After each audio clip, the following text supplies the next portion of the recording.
At the beginning of the 1970s, a time when thousands of young men were being sent each week to fight in the steamy jungles of Vietnam, a short stretch of coast on the island of Oahu, Hawaii, was emerging as the center of the surfing universe. Surfing reflected sort of a counterculture idea. The image that came out of the Summer of Love era was that surfers were really druggies. Then this new group came along and said, no, we're not going to do that at all. In fact, we want to make surfing into a sport. And everyone turned around and just went, they want to do what? There was no such thing as pro surfers, because you couldn't make a living from pro surfing.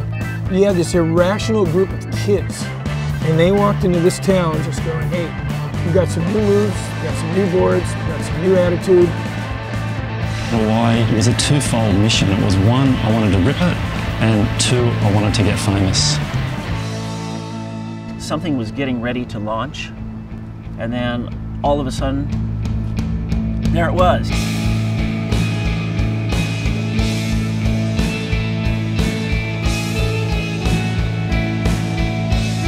We said we were good. You know, we were number one. It's indisputable.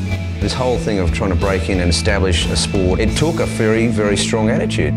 They write articles about how we're here, you know, we're the kings of the sport. And this brash attitude of screw the establishment, we're going to go for whatever it takes to get what we want, it rubbed people the wrong way in Hawaii, without a doubt. They just really wanted a big slice of the pie. The problem was they wanted too big of a slice of the pie. They did it for nothing, you know, they did it just for the love of surfing.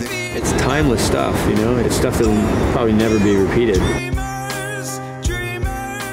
Well, they came here at a time when it was pretty wild, you know, more rough than it is these days, like the Wild Wild West. Ian writes a headline on my column, Aloha is dead.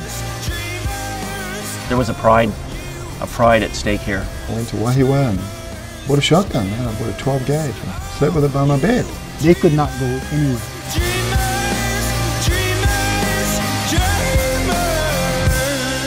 And I was in exile, and with no future, and with no way in, and with an entire island that hated me.